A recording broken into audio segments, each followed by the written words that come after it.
Very much for that backgrounder. We, of course, have all our guests here in the studio and also via Zoom joining us for this very important conversation. Let's start with the guest whom we haven't had for quite a while. It's been with us sometime in the past. Engineer Emeka, and of course, is the past chairman of the Petroleum Technology Association of Nigeria, and is currently CEO of Oil Data Energy Group. Engineer Emeka, and I'm delighted to have you again on Good Morning Nigeria. Thank you very much. Thanks for having me. All right, and then also joining us via Zoom is Audrey Joe Ezigbo, also former president of the Nigeria Gas Association. I'd like to have you, Ms. Joe Ezigbo, this morning on Good Morning Nigeria. My pleasure to be here. Good morning, Nigeria. Emeka, great to see you. Good to see you, Audrey. All right, and then the big fish in the house, would like to introduce him at this time. Is the Honorable Minister of State for Petroleum, Timipre Silva. Pleasure to have you again on Good Morning Nigeria. Good morning, thank you. Okay. All right, so let's begin the conversation with the Honorable Minister. We know that, of course, you've been with the Buhari administration as Honorable Minister of State Petroleum for 2 years. But, of course, as the saying goes, government is a continuum.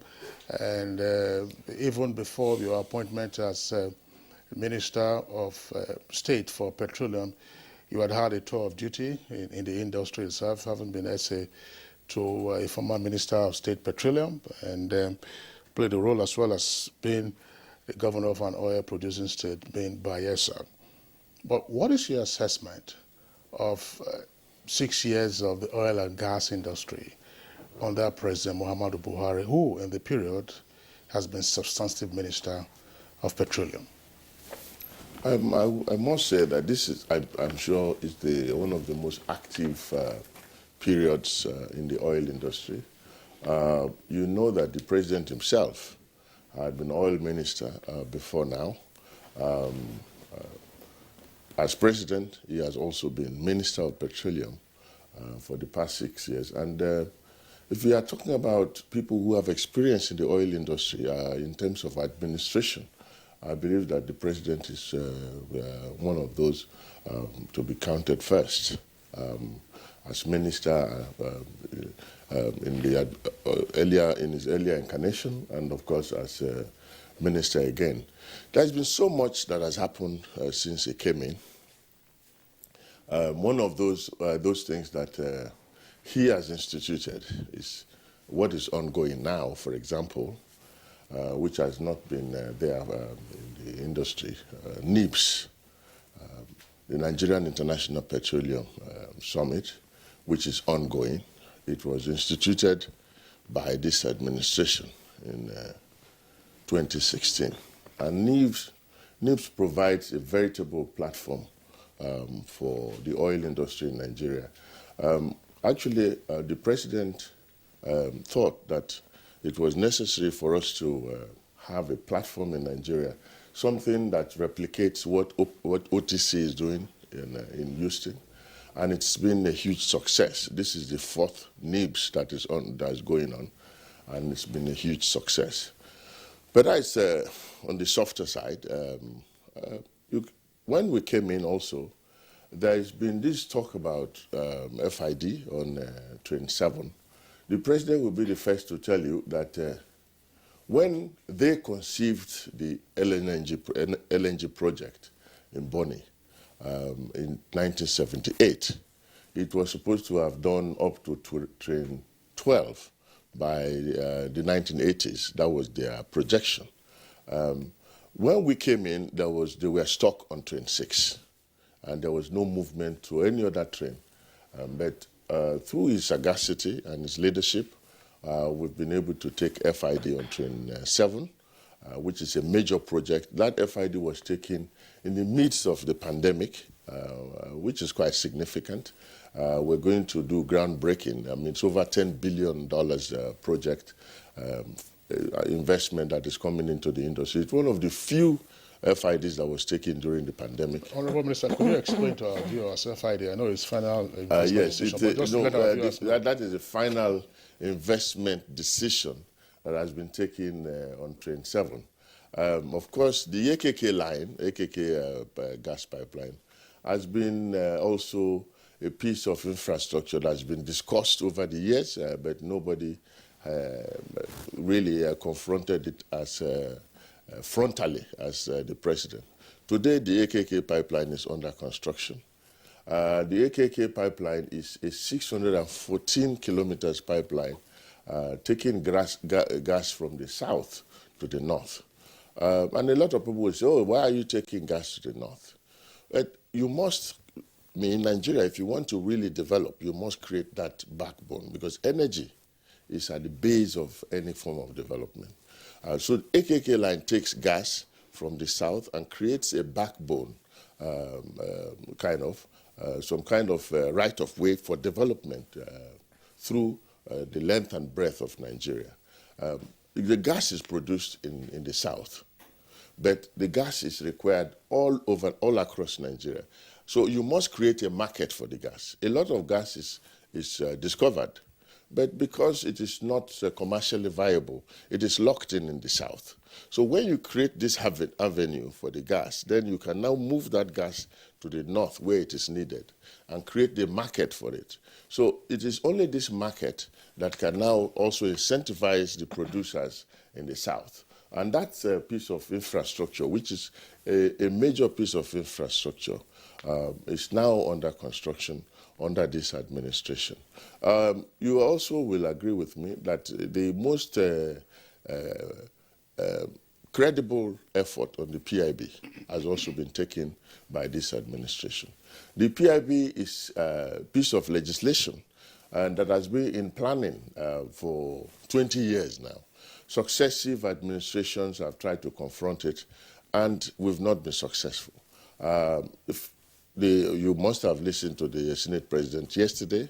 You must have listened to the Speaker yesterday at NIPS, which is our platform as well. And there, they announced to all of us that in a matter of weeks, that legislation will be passed. You also see the marginal fields program. Marginal fields is taking small fields and giving to our local people to produce.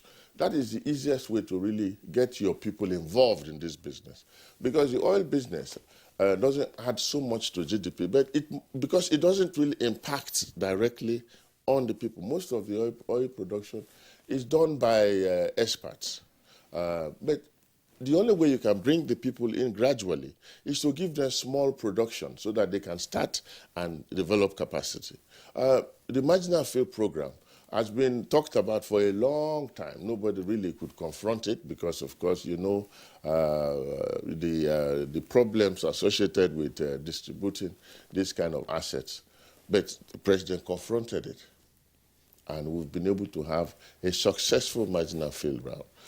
So the list is almost endless, but I can tell you that these 6 years of President Buhari in the oil industry has been one of the most active times in the industry. And I believe that at the end of President Muhammadu Buhari's administration, the industry will be totally different from what it used to be.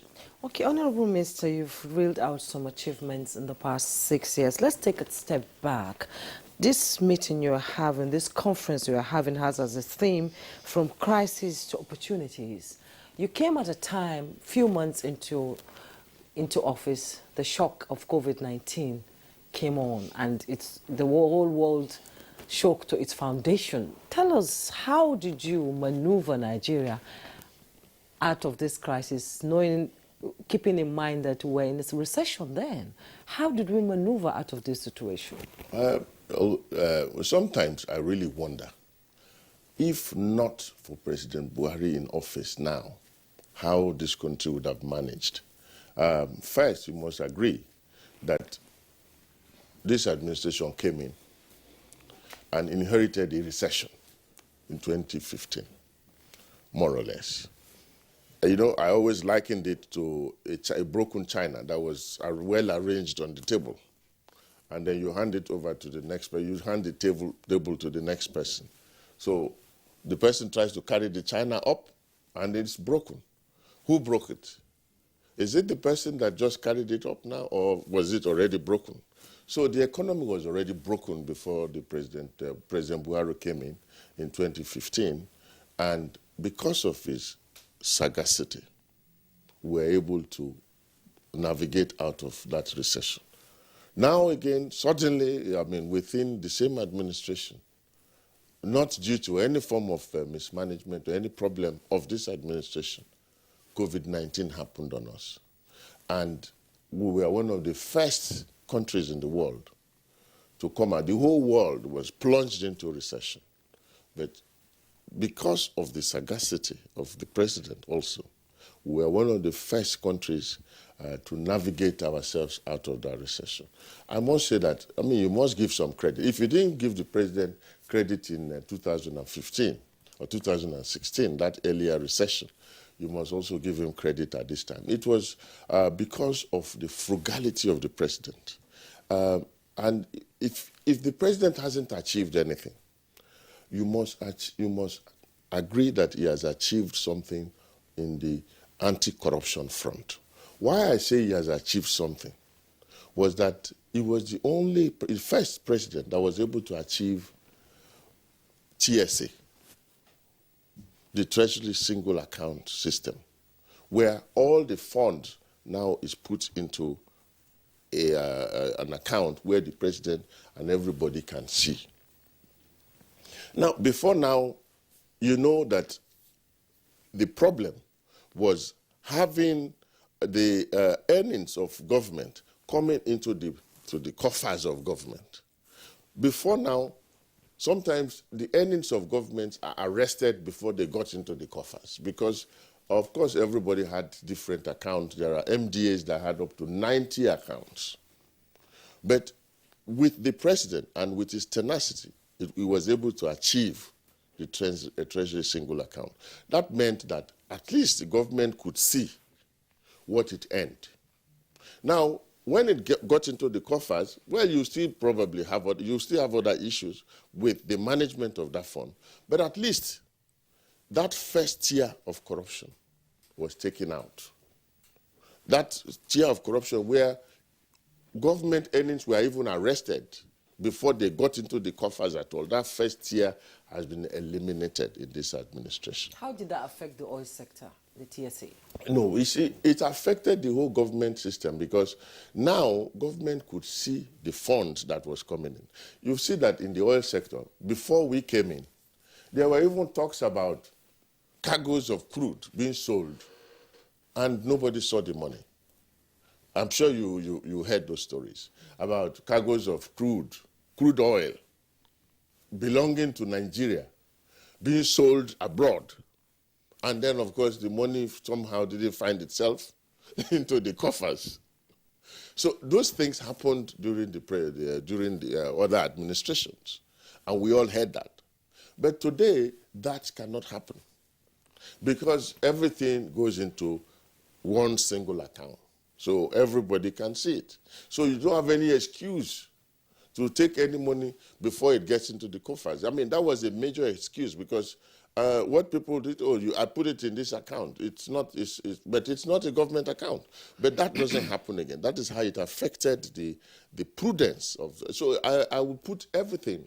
If you ask me how we're able to get out of recession so quickly, I will give credit to the president on the basis of prudence.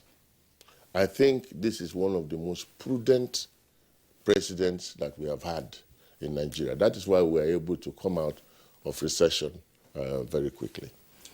All right. Honorable Minister of State, just for record purposes, we should, of course, clarify that President Muhammadu Buhari is the first to have fully implemented the TSA. The TSA was started with Finance Minister Okonjo-Iweala. No, I know. I said, look, So I said he had the TSA was not invented by the president or by this administration. But they couldn't. You need to have that political will to implement it. Implementation was a problem for successive government. Even in this, I mean, you know, when you want to implement, everybody wants to be exempted from TSA. Everybody say, look, we have to be exempted from TSA. There were a lot of applications to be exempted from the TSA. But if not for the tenacity of the president, he would have agreed to those requests. And then you see the whole process would have failed again, which was the problem. So the president had that political will to achieve it. And I said that is why this is the first administration to achieve TSA. It was not invented by us, but at least the implementation was full implementation of TSA was only achieved during this administration. I'd like to pause you, Honorable Minister, and bring in Engineer Emeka, and let's just take a panoramic view of our oil and gas industry. I mean, you attend OTC, you're familiar with OPEC. We know that Nigeria is not the world's largest producer of crude oil. Neither are we the largest exporter of crude oil. But at virtually every moment, oil and gas dominates our national discourse. Elsewhere, where oil and gas is also the source of revenue, so let's say, I mean, you go to the Middle East, this doesn't appear to be the case. So we seem to be grappling with, some persons will say, otherwise elementary issues, so that the industry runs on its own, and then you have the spin-off as benefits. What are we saying? Are we coming to grips now with the governance issues that have made this a dominant topic for our conversation so that we can get on with other businesses? Yeah, thank you very much. The thing is, every economy needs a trigger, needs a driver. And the oil and gas industry has provided that trigger to drive the rest of the economy. Beyond that, every economy needs what I call economic or technical spillovers. And the oil and gas industry, by its very nature, has incubated that expertise required to transform the economy. And I'll give you a classic example. The Honorable Minister has described what happened in COVID. But one of the lesser known facts is that COVID prevented experts from flying into the country from Houston, from Aberdeen, to come in to commission projects and co. But the industry kept running. Why? Because it relied on the resilience and the technical expertise that already existed within Nigeria. I know there were virtual commissions, there were problems, technical problems that happened. So in a way, the fact is that the industry will play and will continue to play a very important role in driving the economy forward. The question is, how has this transformation been to transform just an oil and gas story into a general impact into the rest of the economy? And that's why it doesn't matter where you go to, whether it's a taxi driver or whether it is the market woman on the street, there is some impact, and they want to know what's going on in the oil and gas industry. Yeah. So how knowledgeable are Nigerians on the oil and gas industry? Nigerians are outstanding. I mean, against all odds. The thing is working, and what we see now is working closely with the policymakers to drive towards a common vision.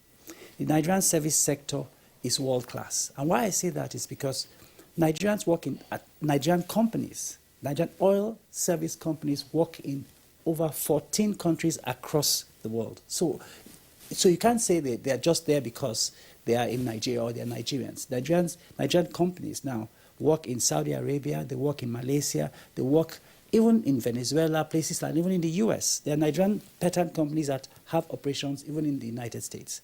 So the result is that there's always a transfer of knowledge, transfer of information with the right enabling environment. And I think what we have seen under the Honourable Minister is a greater coordination, right, between the policymakers and the practitioners on the street, the industry, the academia, in a way that probably hasn't happened in the past. And the result is a greater deepening of that impact of the industry, although with just less than 10% GDP impact, has actually spread, can actually trigger the growth of the agricultural sector, the industrial sector. Without, gas can impact all these areas. Without gas, we don't have electricity, and so many ways that you can think about. All right, thank you very much, Engineer. Now let's go over now to Audrey. Joe Ezigbo, former president of the Nigeria Gas Association. Well, experts have always indicated that Nigeria is more of a gas rather than an oil country. And we've had gas master plan in the past, and there is also the gas decade that we hear about. From your own perspective, are we well on course towards realizing our potential as a gas country? Thank you for that question. And yes, you are so right. I want to take it from the angle of the focus, and both the minister and Emeka have touched on this. The fact that over the past 6 years, there seems to have been a more concerted push to leverage on gas and gas development to improve the economy, to industrialize, and improve the standard of living of the average Nigerian. So coming up from the 7 big wins, especially the gas revolution aspects, coming into where we're seeing a lot of focus on the infrastructure element, on the streamlining on the policy and regulatory side. Emeka touched on what we have seen, and we've been very happy with a very high level of stakeholder engagement with the government, more than ever before. So those things give us a sense that, we are on track. Now, when you also look at some of the programs and initiatives that we've seen coming out beyond the infrastructure, also talking about the gas policy that was passed, the network code, the National Gas Expansion Program, the gas flare commercialization program, it's a very concerted push. And as you know, the declaration of the decade of gas is just targeted towards making sure we achieve this fully gas-powered economy by 2030. So very broad aspirations, very good intentions. Now, what we have seen also is at the same time, a focus on trying to streamline some of the challenges in the gas to power sector. This being very important because, one, the power sector is the largest off-taker of gas from when you talk about dump gas. And then also because we recognize that without power, it's going to be hard for us to achieve some of the other intentions in terms of industrialization, in terms of leveraging the potentials of the agri-sector, the health sector, and the like. So that power narrative is critical. So if we look in the last 6 years, we have done very well. The challenge then becomes for us as a nation, and this is where from the industry and leadership, in my view, there is a very serious need for us to make sure that our focus doesn't shift. Why? Because we're facing some very core, disturbing variables. When you look at the level of our population growth, the explosion in our population, the youth demographic, when you look at some of the broader macro imperatives like inflation rates, the unemployment rate, the GDP per capita, these are not things that make for a very friendly investment climate. And so we're also working in an environment where the global world is saying they're moving away from investing in hydrocarbons. And therefore the financing windows are narrowing, whereas we're looking for well over $40–50 billion worth of investments to be able to develop our gas infrastructure, develop especially our midstream sector. Now, the thing I said that is going to call for that concerted focus and push is also the fact that 2020 is around the corner. And as a nation, we cannot afford to all those for the nation, but for the sector, it's important we continue to push all the programs, all the projects, the partnerships that are required for us to truly see at the end of the decade of gas, to see a gas-powered economy. So I think we're well on track. Is for us to make sure we don't let the distractions take us away. Private sector is very ready to partner with government. We have even domestically opportunities for local financing, which we haven't even begun to mine. And I think that is key when you dimension it against the narrowing international financing window. So yes, we have the potential, I repeat, to make this a reality. But if we allow the distractions of the season we're entering into to take us away, if we don't pass the PIB, because that's also critical. Minister has touched on that, and that is critical, devising added investments in that space, then we'll be doing ourselves a disservice. But we're positive and we're hopeful as an industry that based on what we have seen, we're not going to get into that kind of a similar outcome as we've seen in previous administrations. And I hope that answers your question. Thank you. Engineer Ennis said oil and gas is a driver or trigger to drive the economy. And at the beginning of the Buhari administration, there was a roadmap set for the sector to increase value in our huge resource potentials while creating the opportunity for both local and foreign investors. So my question is, the president declared then that Nigeria is open for business. How has this roadmap helped to change the dynamics in the oil and gas sector? Right. So the declaration that the country is open for business makes sense.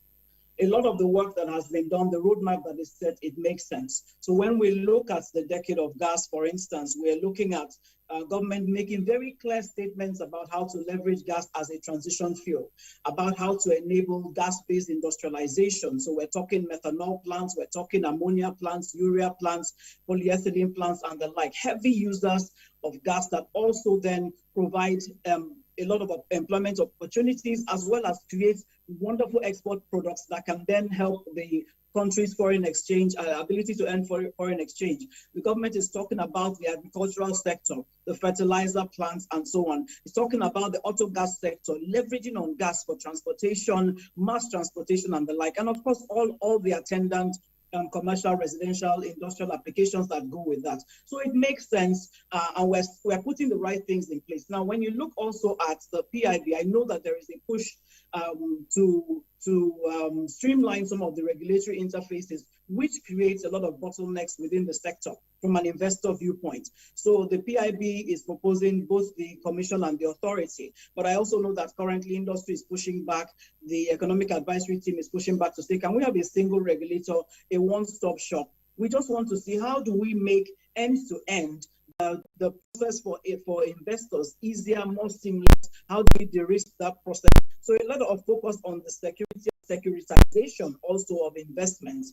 We're also seeing some work being done to address the challenges around the currency mismatch that has been one of the biggest problems in the industry. Borrowing and NAFEX rates and making returns at NAFEX rates, but your revenues are coming in Naira at CBN rates. Some of those things are being addressed to take away the things that constrain investments. Challenges around issues of the fiscal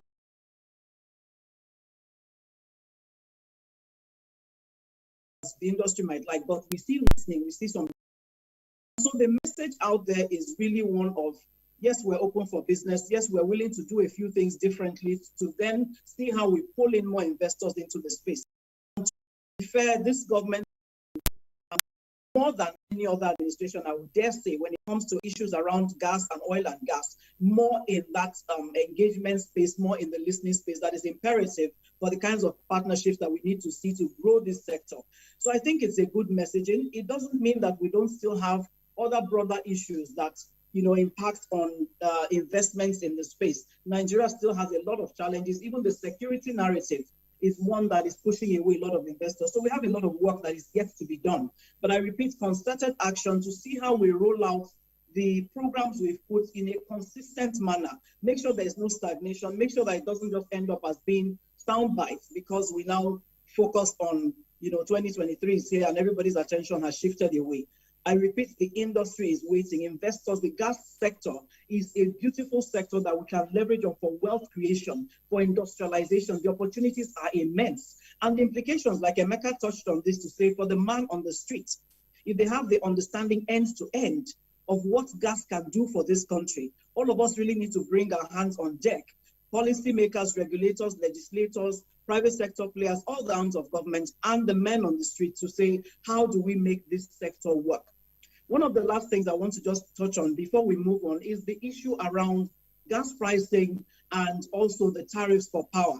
These are things that need to be addressed, and I know work is already going on. There's a gas pricing committee the minister set up, which has done some work.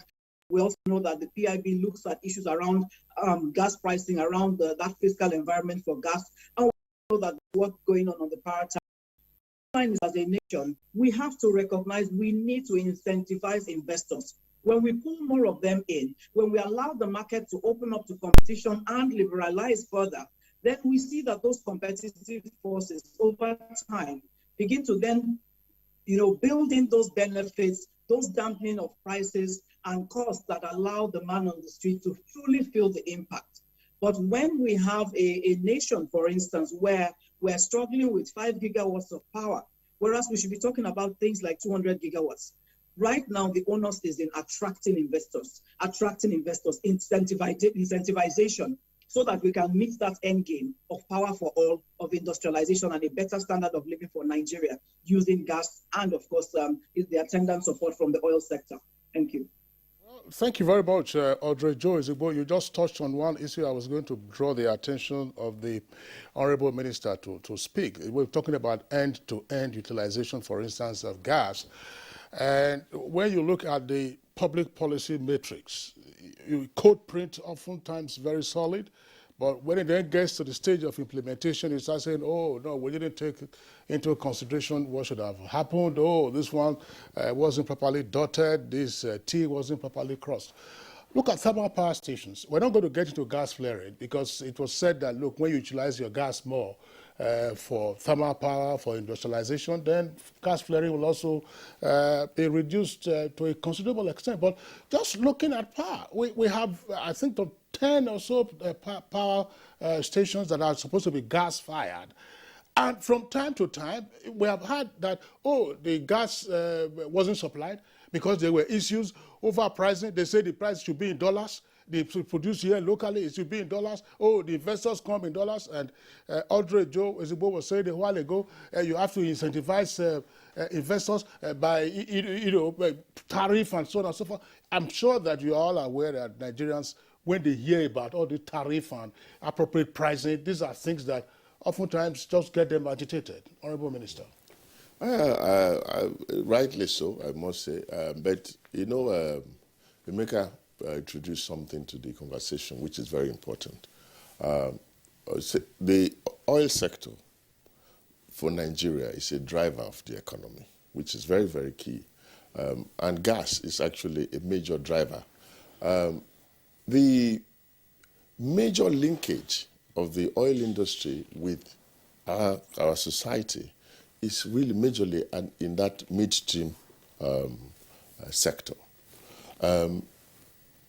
In the upstream, which is the production side, it doesn't really have that much impact on the common man. Of course, the downstream has a lot of impact at the pump. But the midstream is really where the value is created. And Audrey also alluded to that.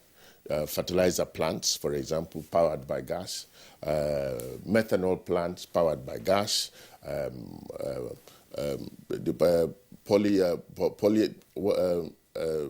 polymers powered by gas, and so on. So you see that is where the impact is created. That is where the jobs are created in the society. So when you have an AKK pipeline, and of course power, just like Audrey said, power is actually one of the major consumer of gas. So when you have a pipeline, an AKK pipeline, going across Nigeria, that now provides the power, the energy across Nigeria to power some of these plants you're talking about. Now you have a situation where some power stations are built in this country, and the problem we have is access to the gas. They were not planned by this administration. You will agree with me. They were already built before this administration came. And sometimes you wonder, why will you build a power plant before deciding the source of gas? But these power plants were not built by this administration. We are not saying we're not trading blames, but you will know that this administration is only trying to find the solution to this problem by providing this kind of backbone. For example, there is a power plant being built in Kaduna. And you have a power plant in Kaduna without any access to gas. Of course, that is already a project dead on arrival. So, but with the AKK, you are going to have a lot of these power plants that are stranded.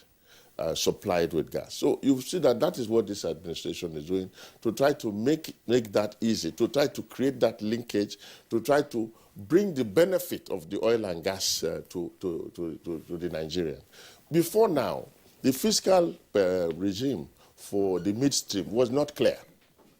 If you want to invest in gas, it was not really clearly provided for in our laws. So it didn't incentivize investments in that sector. Because if you want to invest in a sector, you must look at the fiscal provisions in our law so that you know how you can get back your money. Unfortunately, the law was silent on the midstream. Now, with the PIB, we have concentrated on those provisions, those fiscal provisions that will incentivize investment. Look, if you have 200 million scoff of gas, and you're able to develop petrochemical plants, that was the word I was looking for. Petrochemical plants, for example, fertilizer plants, for example, you can imagine the number of jobs you can create. I went to Indorama the other day, and I saw what Indorama has created with just a little bit of the gas that we have. Just a little bit of the gas that we have. So if we have 10 Indoramas across Nigeria, for example, which we can power, because we have the gas to power at least 10 Indoramas across Nigeria, you know what that can create for Nigeria in terms of jobs and opportunities. So, but unfortunately, this previous administration had not really looked into this sector. So we are now focusing on ensuring that that sector gets a foundation in the PIB. And I can assure you that with the PIB, when the fiscals are clearer in the PIB, we expect that we're going to attract a lot more investment into that sector. And that will create a lot of jobs and a lot of linkage with the society. For now, the average Nigerian, if you ask, I mean, one of the first things, I mean, the only ways the average Nigerian makes contact with the oil industry is at the pump. But you can now have that contact also in the midstream. So when the Audrey is talking about single or double regulators, I mean, that has been an argument in discussing the PIB. I agree.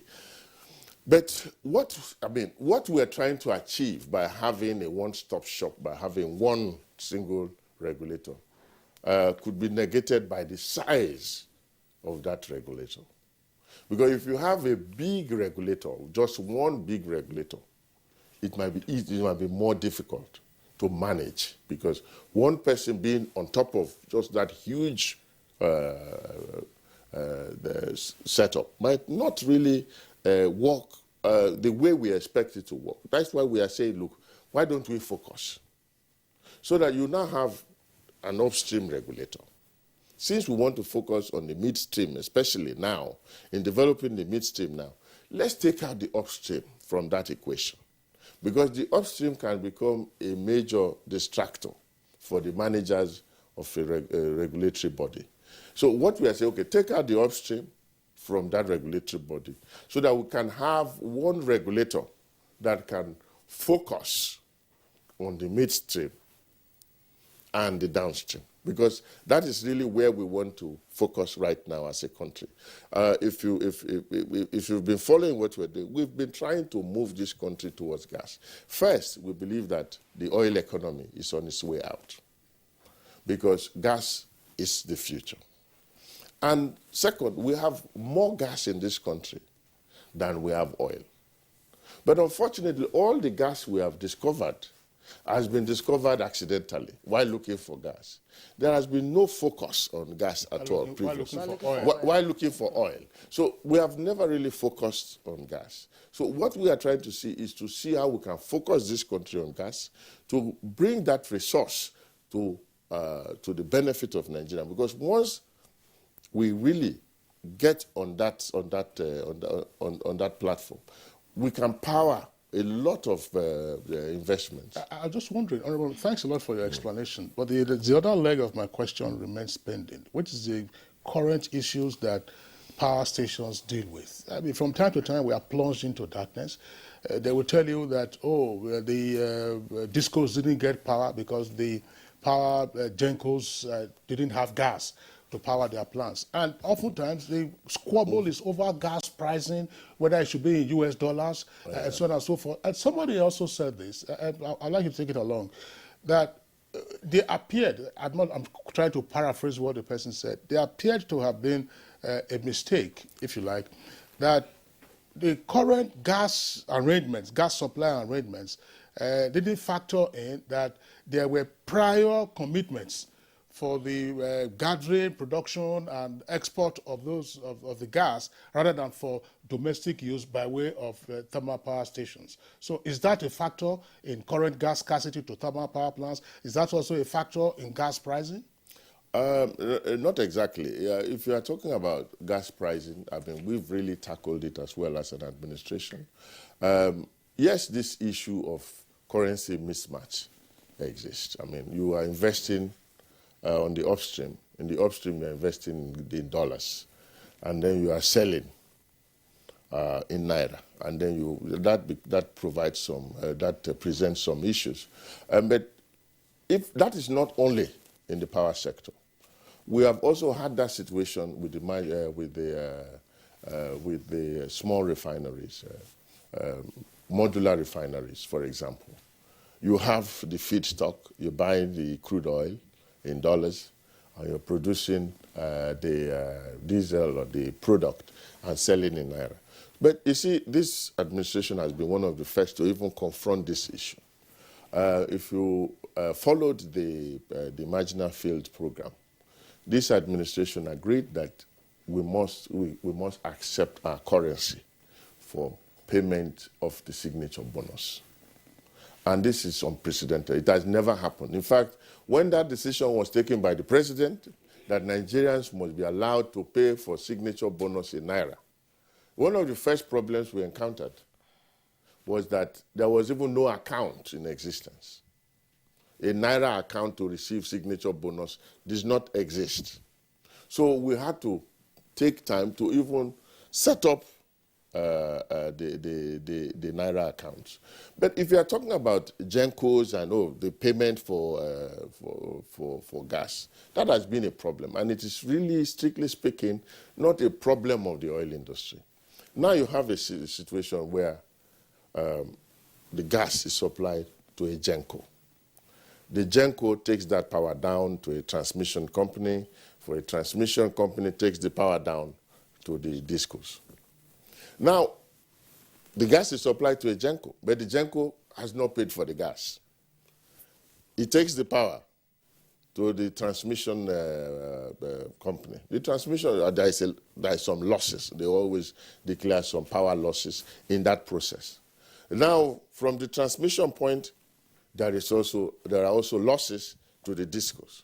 Then from the discos to the people, the collection is about 30% from the last discussion we had. Collection, tariff collection for utilization of power. They collect about 30% of the cost from the users of the power. And they now come back to the gas producer and say, sorry, we don't have money to pay for your gas. So you can imagine if I got into a taxi, for example, and then I go to my destination in the taxi, and then at the end of the day, the taxi man took his petrol for free, and is expecting to pay after he has been able to take the passengers to their destination. So now if the taxi man gets to destination, and he comes back to the petrol man and say, look, petrol seller, and say, look, sorry, I don't have enough money to pay for your petrol. And now he has only 30% of the money to pay for the petrol to drive his taxi. So now he comes back, he cannot pay for the petrol. And the petrol man is expected to be supplying the fuel for the taxi every day. And then he supplies again tomorrow, and the man goes away, and he collects another 30% and comes back and says, sorry, there is a shortfall again. I pay you 30% of the cost of the petrol. How will that petrol producer, seller, be incentivized? So you have a situation where the gas producer is not getting their money, they are not getting their monies back. The gencos collect the gas, and they're expected to only pay back when they are able to collect the tariff. So if you have a system where the gencos pay for the gas fully before, we don't care what they do with the gas. So these are structural issues that are being looked at. This is really one of the biggest problems. One of the biggest problems was at the base of our problem. But we also looked at the gas pricing issues. And in fact, why I set up a committee to look at gas pricing was to say, look, this is a product that is produced in Nigeria. We must get the benefit. So how do we make the gas price affordable so that it will actually trigger, like Emeka said, how do we make gas pricing such that it is able to trigger our economy, such that the pricing is optimal for investments in that sector? So there was a mismatch, and which we are trying to achieve. The report is already in, but I looked at the report and I said, look, can we do better? Because the most important thing, we think that gas is can drive the economy of this country. Gas can drive development in this country. But that must be gas that is appropriately priced, gas that can incentivize the user on the other end, and also incentivize the producer. Because if the producer doesn't have enough for the gas he's producing, he will say, sorry, I can't produce anymore. And of course, if the pricing is not optimal for the user, the gas-based industry applications, then you see that will present a problem. So that is a very delicate balance we have to achieve. And we've got the report in, but we are still looking at it. And we've had a lot of stakeholder engagement. We are still having stakeholder engagement so that it will be a win-win for both sides. We cannot just say, oh, let's price, because the end user is crying that the gas is too highly priced, then we just say, okay, let's reduce the price. And then the producer will say, sorry, I can't produce on that price. So you see, this issue of currency mismatch is something that has to be delicately looked at, because you have a situation where the producer is telling you, look, I'm investing in dollars. All my investment is in dollars. I want to have dollars back. Then the end user is saying, look, I am selling in Naira. So if I'm selling in Naira, if I buy in dollars, how can I pay back? So we have this kind of situation. It's a serious situation we inherited as a government, and we are frontally facing it. Okay, Honorable Minister, thank you so much for your input in this discussion. We'll get back to you and our other guests on the other side of the break. We'll be right back. Still watching Good Morning Nigeria, and we're live on the network service of the Nigerian Television Authority. We have all our three guests here with us in the studios here: the Honorable Minister of State Petroleum, Timothy Silva, Engineer Emeka Ene is still with us, and Audrey Joe Ezigbo is still with us also via Zoom. I want to come quickly to Engineer Emeka Ene. I'm just wondering about the knock-on effect of what has sometimes been bemoaned as the high production cost of crude oil in Nigeria. Because when the Honorable Minister was explaining that, look, you have a gas producer, for instance, who says, look, I'm not meeting my cost because you're not paying back in good time. I know that the GMB and NPC had recently talked about the unit cost, around about $35 or so, or $50. I'm not quite sure what the numbers are.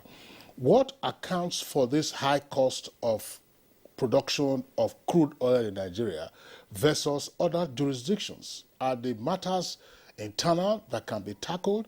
And if they are we tackling them? And if we are not, why are we not tackling them, and what should be done? Yeah, thank you very much. That's an excellent question. Now, we need first to understand the whole idea of oil and gas. People tend to think that a reservoir is just, an oil field has a pool of oil inside there. The reality is that the rock through which oil produces from, right, the human hair is about 10 to 12 micron in diameter.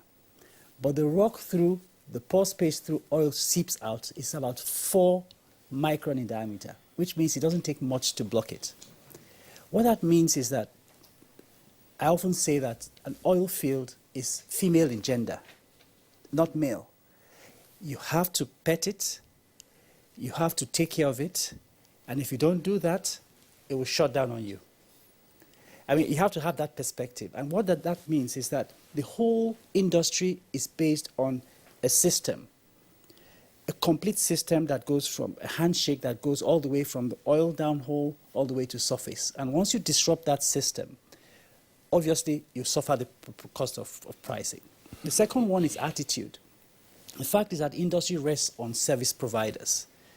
The operators work with service providers, and usually they go into a competition, into bids and co. Then the environment, the security environment also adds to the cost.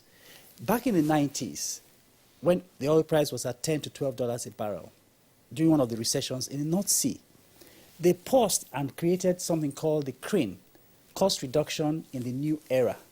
And they said, guys, if we want to drive down costs, capital costs by 30%, and operating costs by 50%, we all have to sit around the table. It can't be the service providers are charging us too much, let's slash their prices, keep slashing their prices. At some point, we're going to suffer diminishing returns. And so the CRIN initiative achieved results because it changed the attitude of creating a win-win situation, saying, look, over the long term, we want to achieve, say, $10 a barrel. How do we do that? What do service providers, what do they need to do? What do the government regulators do? Because imagine a situation where service providers are being asked to slash their prices by as much as 50%, and yet some government NDAs still charge their fees as if nothing has happened in the industry, right? And security, also lack of a common standard. So you find that companies that work in Shell have a Shell standard. Companies that work in Total have a Total standard. And the next one will be Total. So there's a lot of duplication of standards. And therefore, that drives up costs. Security, everybody's carrying security. But the reality is that when we collaborate, we can deal with that. When we collaborate, we can drive down costs. So the moral of the story is that the oil industry is simple yet complicated. It's a couple of multiple handshakes from the sand face all the way to the pump. And if we don't look at it holistically, our costs will not come down, right? So, and the service providers are not the reason why the costs are high. They're working under very difficult circumstances. During the last recession, they dropped their prices by 50%. Oil, because the oil price was low. The oil price has now rebounded, but guess what? The service prices have not followed suit. And steel prices, because everything, all that is iron and steel, all of that, steel prices have almost doubled in that period. So what happens? The service companies get squeezed. At some point, the service quality gets squeezed. And guess what happened? The reservoirs suffer. And because the reservoirs are female in gender, they'll shut down on you. And then, of course, you have the collateral impact. You have to start wooing her all over again. Well, based on that, let's now join Audrey via Zoom. Audrey, you've listened to the conversation here, and it all boils down to passing the PIB bill in the National Assembly. It has been on the burner for almost 2 decades, and it's supposed to ensure accountability and transparency in the oil and gas sector. What is your dream moving forward if this bill is passed before the Buhari administration is over? All right, excellent question. So it's not so much a dream, I'm really believing this time it's going to be a reality. The passing of the PIB, the Honorable Minister alluded to this, Emeka has spoken to this as well, the fact that we want to see clarity around the fiscal environment for gas. So this conversation about the fiscals for gas, E&P, especially because it's very important for us to unlock the gas reserves that we have. As a nation, we're familiar with the numbers, but we have 203.16 trillion cubic feet of proven reserves. But the interest is in the unproven reserves as well, that deliberate exploration for gas only. At the same time also, when we look at the fact that, yes, we have the largest gas reserves in Africa, when you look at it from a production point of view, we are very far below the mark. There is still so much that we can do. And so what we're looking forward to is a situation where even with the 203 TCF, we see more projects that in the midstream, we see more projects that will offtake larger volumes of the gas. So we are seeing end-to-end investments, both on the supply side, on the midstream processing, transportation, storage side, as well also as heavy off-takers of gas, and then seeing how we channel it into different off-take avenues, like I said earlier, commercial, industrial, residential, different sectors that can leverage on gas. So the PIB has been this conversation for so long now, and we believe fully that if we pass it, especially now, the window for gas in Nigeria, this is the biggest and best time for us to pass the PIB and be able to action a lot more of the, the programs and projects we've put out there. What I want to repeat is that we have seen a situation where and again, this is not about this administration. So yes, it was good that the Honorable Minister clarified some of the big challenges we have, especially around power infrastructure, didn't start from this administration. And we see them trying to resolve some of those inherited challenges. But it's also then important that we look at the programs and say, how do we work together to make sure the investors will come in and end to end, there is a delivery and unfolding and a completion of some of the programs we put out there. We've been talking about some of our major pipeline infrastructure projects like the OB3 for years. It's time to complete. I know right now there's work going on the crossing of the Niger River and all that. So the PIB is going to create that clarity. The PIB is going to give any investor that is looking at gas only that clarity to say end to end, this is how my project will look, this is how the numbers will run, this is how the regulatory oversight, the framework, the legislative framework is going to look like. And so I can plan for 15, 20 years. Many times people don't quite realize that when it comes to gas projects have a different kind of dynamics, different kind of economics, different types of commercial frameworks to make them profitable and sustainable than oil projects do. So now that Nigeria is looking inwards at gas to see how we leverage that resource, the PIB is that one instrument that we cannot toy with. We've delayed. We've passed the gas policy, excellent piece of work. Now it's time for us to codify it into law so that an investor knows exactly what they're working with. I am very confident, and I choose to be confident, despite what some people are naysayers. I choose to be confident that the PIB will be passed under this administration, under this regime, so that we can, just move forward. There is so much we can do with gas. I mean, if we had time to spend and dimension what one single standard cubic feet of gas could do, you'll understand then that when you multiply by the trillions, then there is so much. Nigeria can be literally an exporter of so many products, services, so many industrial outputs just leveraging on gas. And that's what I want to see with the PIB. I was speaking somewhere recently and I said it's important for us to visualize the end, what a gas-driven Nigeria should look like. And if we can see some of the nations like Qatar, like Trinidad and Tobago, there's so many of them, even on the continent here. We are seeing major LNG projects, we are seeing power projects across the continent. We want to see them in Nigeria. That's what the PIB will do for us, and I'm confident we will pass it. We cannot afford to do otherwise. Maybe that's where my confidence is stemming from, that we cannot afford to do otherwise. And I believe the government knows this very well. Thank you. All right. Thank you very much, Audrey Joe Ezigbo. Yes, the government should have that appreciation. And of course, first, it has to be from the National Assembly. Once the lawmakers have this appreciation of the potential exponential consequences, positively though, of the gas sector, then of course we are good to go, as the saying goes. Let's come back to the Honorable Minister of State Petroleum, downstream sector. Recently, there was the uproar over the contract that was awarded for the rehabilitation of one of the two refineries in Rivers. Three others remain comatose, and from time to time, figures are published as to how much is being spent to maintain those unproductive refineries. And Nigerians are wondering when we are likely to improve our local refining capacity.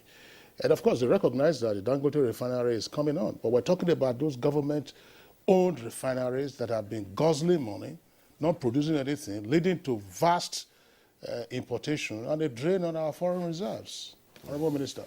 Yeah, that is the crying baby in the house, I must say. It's a sad thing. I mean, we inherited it. I mean, we came in, this administration came in and found the refineries comatose.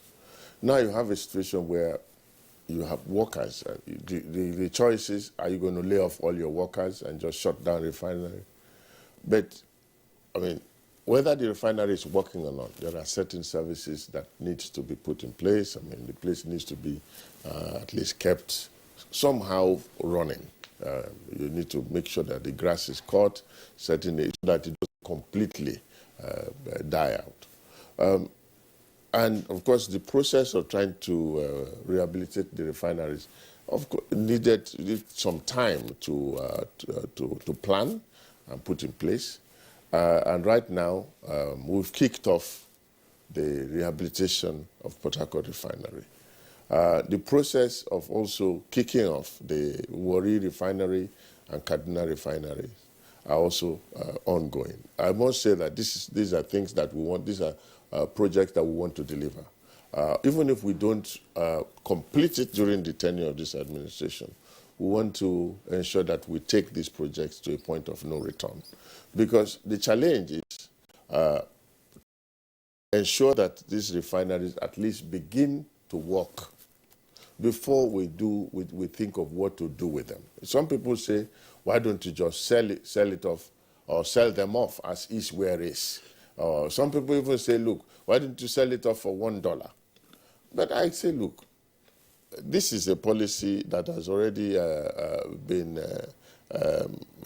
taken before, a policy direction that has been taken before by the Obasanjo administration, towards the end of the Obasanjo administration. He saw that, look, this refinery should just be sold. He sold, I think, one of these refineries to Dangote. Port Harcourt. Port Harcourt refinery. And there was an outcry. Oh, why are you selling our common patrimony? So there's still an outcry in the rehabilitation too. That's what we're saying. Yeah. Why do you sell off our common patrimony? Oh, patrimony. Oh, he's selling it to his own cronies, blah, blah, blah. There were all kinds of clamor. That sale was reversed. So it's a case of, okay, are we going to take that same policy direction? Then somebody say, look, you know, the last time they took that policy direction, there was so much uproar. Let's try and fix this refinery. At least rehabilitate it so that it becomes functional before we think of doing whatever we want to do. And then you try to rehabilitate it. And they say, oh, why are you trying to even fix the refinery at all? It's a dead refinery. Why don't you just sell it off? I mean, the last time they sold it like that, there was an uproar. So this time we are being careful not to do the same thing, which we saw as a mistake of the previous administration. And now you say, okay, let's rehabilitate it before we think of what to do with it. And then, no. You shouldn't have, because this is a dead refinery. How can you, if the refinery was functional, are we going to be rehabilitating it? It is because it is not functional that we are even talking about rehabilitation.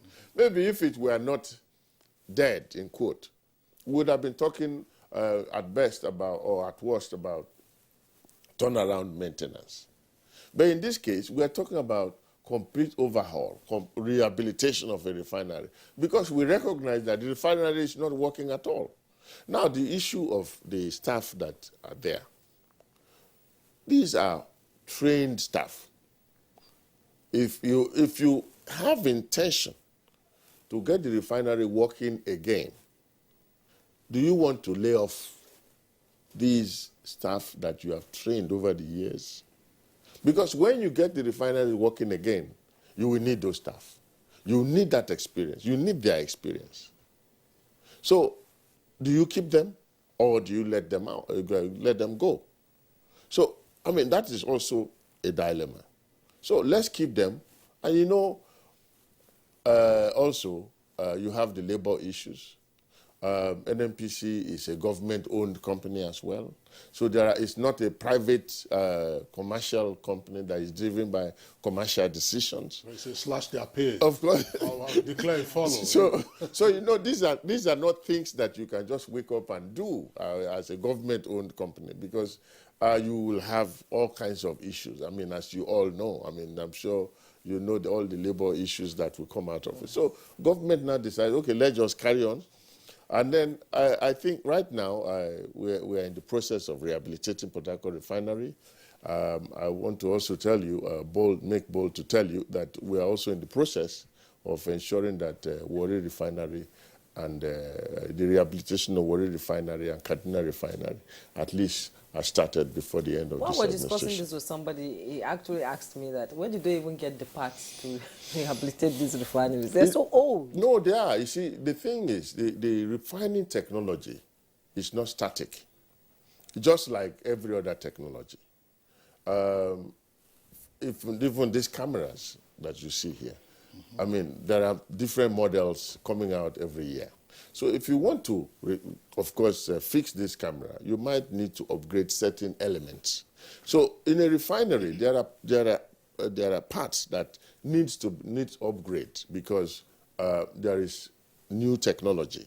We recognize that, and that is what is provided for. So it is, look, even if you had that refinery functioning, even if it were functioning, you would have also needed to upgrade some of those parts anyway. So now, this rehabilitation process takes that upgrade into consideration, and we're looking at new parts. It's like a computer that you upgrade. I mean, if there are, or even your iOS phones, there are upgrades. You have to do upgrades so that even the softwares are updated every day. So you have a situation where the technology, refining technology is also moving. It's not static. So what we are trying to do is to bring the refineries to the new technology so that it will also be an upgraded refinery. And when these refineries begin to function, they will be functioning as good as new. Because all right, Honorable Minister, we are pressed for time. This program has to end. There's a time delimited for it. We want to thank all our three guests who've been with us. It's been very useful listening to your expert views and recommendations and hopes. Via Zoom, we're joined by the former President, Nigeria Gas Association, Audrey Joe Ezigbo. Thank you for your insight into our discussion this morning. Thank you very much.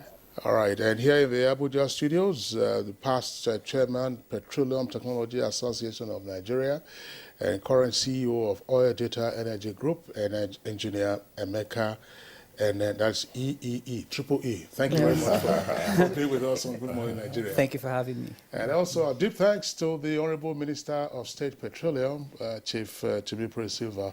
Always a delight having you on Good Morning Nigeria. Thank you. Okay, so that's it for us today on the program. We're back tomorrow, same time, 7 o'clock in the morning. Until then, do take care of yourself. I am Kingsley Osadolo. And I am Jumwa Yusuf. Do have a wonderful day.